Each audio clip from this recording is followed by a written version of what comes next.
दोस्तों, भारत में कई ऐसी महान हस्तियां हैं जिनके पास पैसों की कोई कमी नहीं है। पर यहाँ पर फैक्ट की बात तो यह है कि जितना सोमालिया देश का आर्थिक बजट है, उतना तो हमारे देश में एक बंदा अपने जिंदगी भर में पैसा छाप देता है। तो अब हम सबके मन में सिर्फ एक ही क्वेश्चन दौड़ता है, ये सब पैसा आखिरकार होता कितना है और कहाँ से आता है। तो हेलो गाइस, मैं हूं निखिल और एक बार फिर से स्वागत है आपका एक और नई ब्रांड न्यू वीडियो में। दोस्तों, आज मैं आपको वर्ल्ड के नहीं बल्कि भारत के 10 ऐसे इंसान बताऊंगा जिनकी इनकम सुनकर आप लोगों के बिल्कुल होश ही उड़ जाएंगे। और दोस्तों, आज मैं आप लोगों को जो जो इंसान के नाम बताऊंगा, इन सब के नाम रिवील किए हैं फोर्ब्स ने। अगर आप लोग फोर्ब्स को नहीं जानते होगे तो मैं आप लोगों को बता दूं कि एक ऐसी संस्थान है जो अमीर लोगों पर रिसर्च करती है और उनकी पूरी इनकम रिवील करती है। तो चलो बिना कोई देरी के करते हैं शुरू।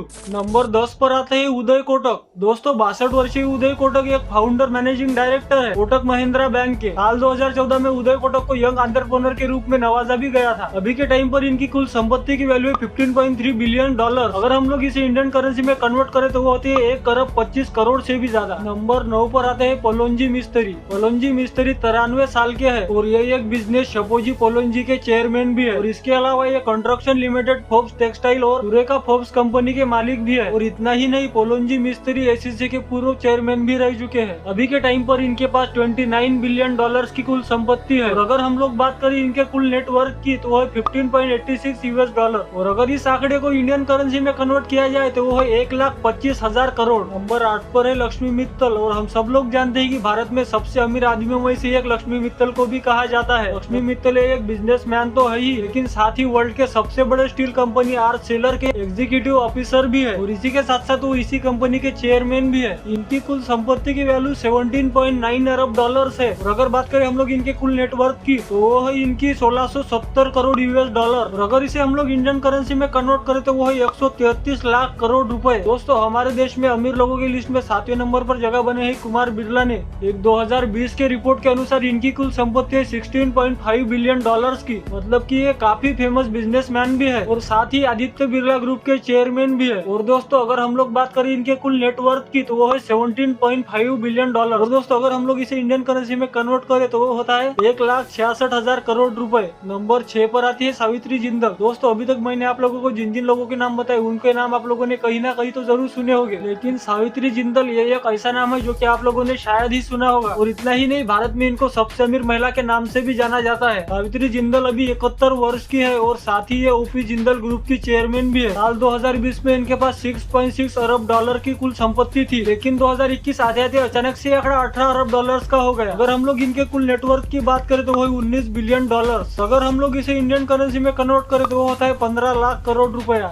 नंबर 5 पर आते हैं राधा कृष्ण दामानी। दोस्तों, इन्हें पूरी दुनिया में रिटेल किंग के नाम से भी जाना जाता है और फिलहाल में इनके पास 20 अरब की संपत्ति है। दोस्तों, आप लोगों ने डी मार्ट का तो नाम जरूर सुना होगा, तो आपको बता दूं कि इस पॉपुलर सुपर स्टोर की स्थापना राधा कृष्ण दामानी ने ही की थी। और इसी वजह से इन्हें हमारे भारत में एक सक्सेसफुल बिजनेसमैन एंड इन्वेस्टर भी कहा जाता है। दोस्तों, इनकी कुल नेटवर्क $23.7 बिलियन US की है, जो कि इंडियन करेंसी में 2,10,000 करोड़ रुपए होता है। हमारे इंडिया में सबसे अमीर आदमियों की लिस्ट में चौथे नंबर पर 23.3 अरब की कुल संपत्ति के साथ आते हैं साइरस पूनावाला, क्योंकि यही थे वो जिन्होंने सिर्फ इंस्टीट्यूट ऑफ इंडिया की स्थापना की थी। और हाल ही में जब लॉकडाउन लगा था तब इनकी बनाई हुई कोरोना वैक्सीन काफी लोगों के लिए मददगार साबित हुई थी। और इसी के साथ साथ ये वैक्सीन दुनिया भर के 165 देशों में पोलियो की वैक्सीन देता है। और इनके कुल नेटवर्क की बात करें तो वो है $24.4 बिलियन, जो की इंडियन करेंसी के अनुसार 2,42,000 करोड़ रुपए होती है। और इसी तरह आगे बढ़ते हुए इस लिस्ट में तीसरे नंबर पर आते हैं शिव नादर। और इनकी कुल संपत्ति $28.7 अरब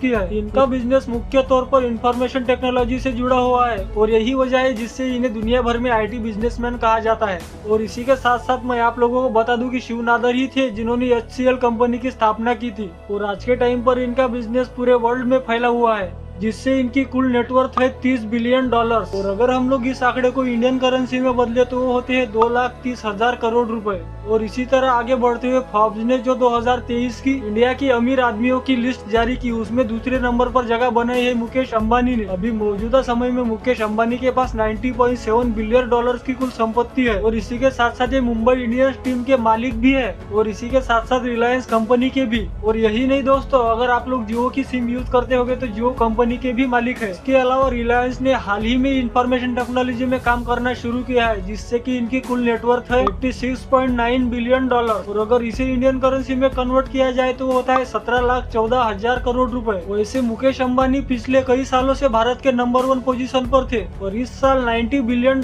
के कुल संपत्ति के साथ गौतम अडानी भारत के सबसे अमीर इंसान बन गए हैं। और जिस तरह से वो आगे बढ़ रहे हैं, कहा जा रहा है कि उन्हें पूरे दुनिया का अमीर आदमी बनने से कोई नहीं रोक सकता। हम मौजूदा समय में इनकी कुल नेटवर्थ की बात करें तो वो 92.9 बिलियन US और अगर हम लोग इसे इंडियन करेंसी में कन्वर्ट करें तो वो होता है 20,17,000 करोड़ रुपए। तो दोस्तों यही थे वो 10 अमीर इंसान जो कि फोर्ब्स की लिस्ट के द्वारा जारी हुए हैं। तो फिलहाल आज की इस वीडियो में इतना ही। अगर आपको वीडियो पसंद आई होगी तो वीडियो को लाइक करिए, चैनल पर न्यू हो जल्दी सब्सक्राइब कर दो, साथ में बेल आइकन प्रेस करना मत भूलना। तो मिलता हूँ मैं आपको नेक्स्ट वीडियो में नेक्स्ट टॉपिक के साथ। तब तक के लिए बाय बाय, जय हिंद, जय भारत।